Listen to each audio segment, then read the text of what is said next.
तो आइए आज बात करते हैं class 10 chapter pair of linear equation in two variable उसके कुछ बेसिक कंसेप्ट के बारे में।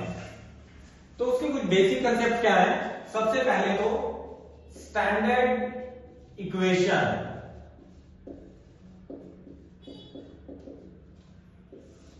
स्टैंडर्ड इक्वेशन क्या होती है? Linear equation in two variable की। ax plus by plus c equal to 0। That is the standard equation of a linear equation in two variable. जैसे कि क्वेश्चन के अंदर ऑलरेडी स्पेसिफिकली मेंशन है टू वेरिएबल।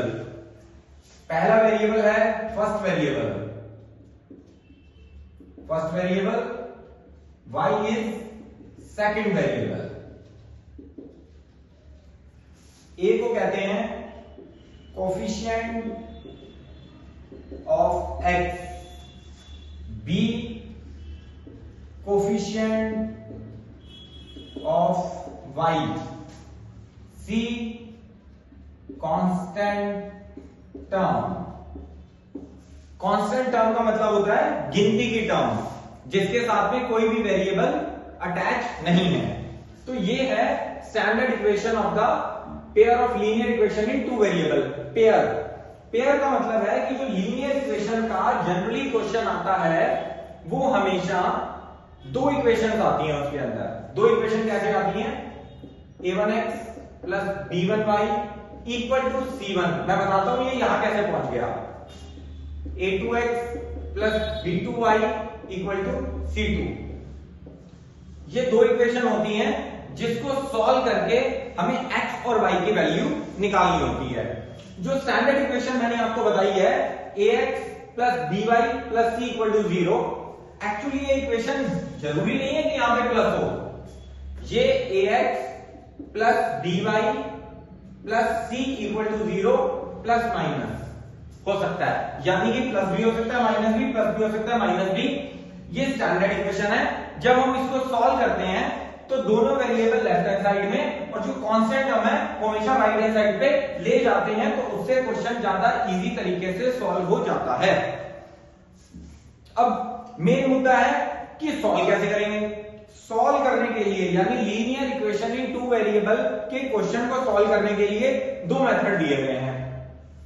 पहले मेथड का नाम है एलिमिनेशन मेथड और दूसरे मेथड का नाम है सब्स्टिट्यूशन मेथड। तो आइए बात करते हैं एलिमिनेशन मेथड और सब्स्टिट्यूशन मेथड के बारे में। एलिमिनेशन मेथड, जैसे एलिमिनेशन मेथड के अंदर मैंने एक एग्जांपल ले लिया, दो इक्वेशन ले ली हैं 2x plus 3y is equal to 5, 7x plus 5y is equal to 9। Question है solve for x and y। इसका मतलब है कि मुझे इस इक्वेशन से x और y की वैल्यू को निकालना है। तो आइए निकालते हैं x और y की वैल्यू को। सबसे पहले इसको 1 और इसको 2 मान लेते हैं, यानी इक्वेशन 1 है इक्वेशन 2 है। Eliminate x। एलिमिनेशन का मतलब होता है हटाना, रिमूव करना।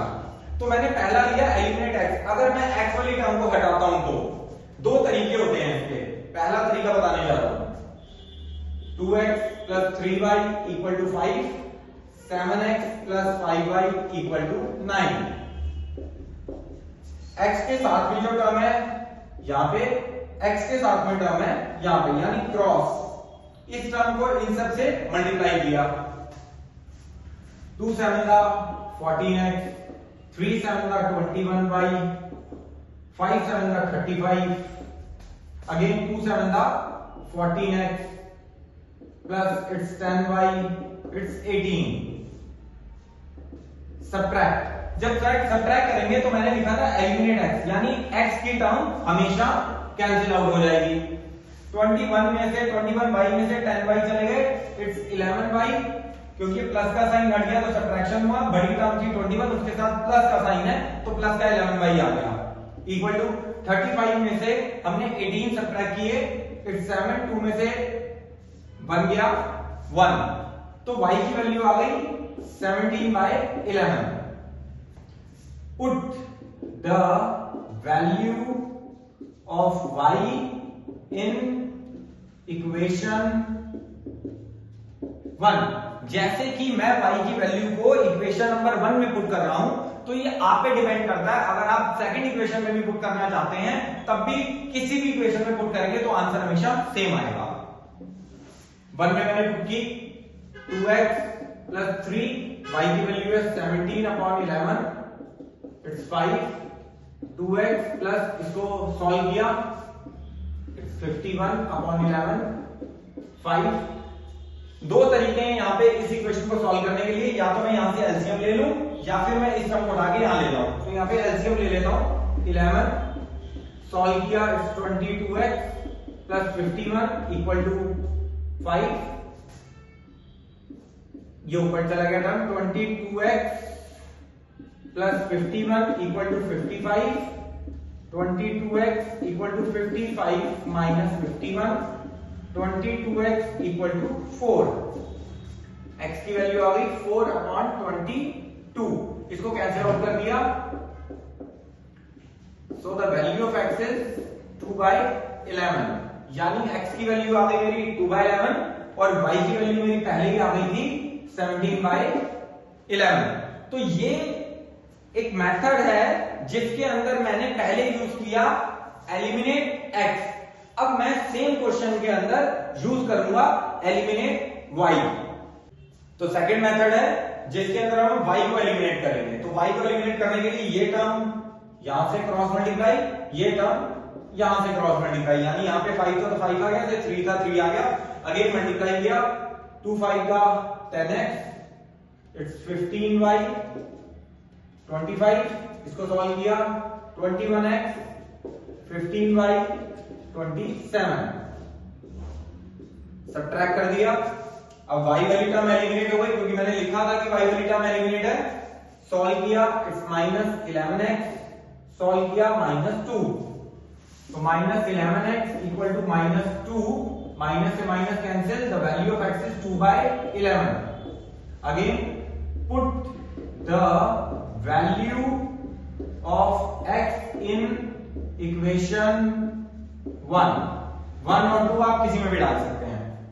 वैल्यू डालते हैं हमने 2, x की वैल्यू है 2/11 plus 3y equal to 5, solve किया, 4/11 plus 3y equal to 5, take the LCM, 11 it's 4 plus solve किया, 33y इक्वल टू 5।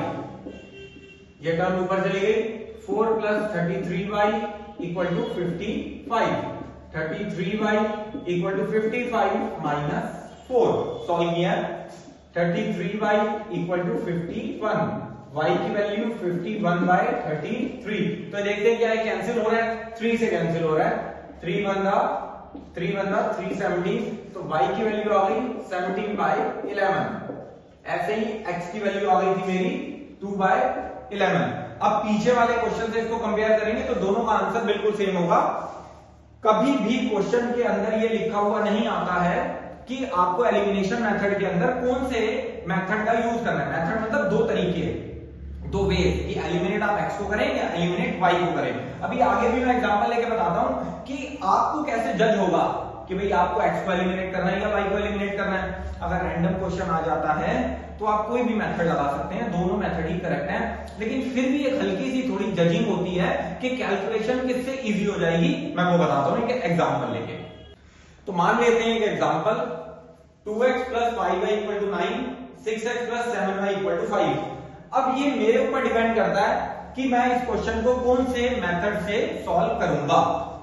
अब इस क्वेश्चन को सॉल्व करने के लिए मैं एलिमिनेट x को करूं या एलिमिनेट y को करूं, ये मेरे पे डिपेंड करता है। लेकिन इस क्वेश्चन की इजीनेस कैसे पता चलती है, इसको नंबर 1 मान लिया, नंबर 2 मान लिया। अब 2x plus 5y equal to 9, 6x plus 7y equal to 5। अगर मैं इसे y से एलिमिनेट करता तो 7 से यहां और 5 से यहां करता। अगर मैं इसको x से एलिमिनेट करता, अब ये सुनने वाली बात है, तो यहां 6 से और यहां 2 से नहीं, क्योंकि उससे करने से मेरी कैलकुलेशन बहुत ज्यादा हो जाएगी। तो मैंने क्या किया, यहां पे 3 से मल्टीप्लाई कर दिया और यहां 1 से, क्योंकि मेरा पर्पस इसको एलिमिनेट करना है, चाहे वो x एलिमिनेट हो चाहे वो y एलिमिनेट हो, लेकिन कैलकुलेशन मेरी इजी हो जाए। तो उसके लिए मैंने क्या किया, अगर मैं इसको 3 से मल्टीप्लाई करता हूं तो 3 टू द 6 बनता है, 6 से 6 कैंसिल हो गए, ऑटोमेटिकली एलिमिनेट हो जाएगा। दिखाता हूं कैसे। मल्टीप्लाई किया 6x plus 15y equal to 9 को 3 से किया 27, 6x plus 7y equal to 5, minus minus minus eliminate हो गया। 15 में से 7 गए 8y, 27 में से 5 गए 22, y की वैल्यू आ गई 22/8। इसको कैंसिल आउट कर दिया, 2 1 दा 2 4 दा, तो y की वैल्यू आ गई 11/4। Put the value of y in equation 1 और 2 आपकी मर्जी है, 1 में डालते हैं।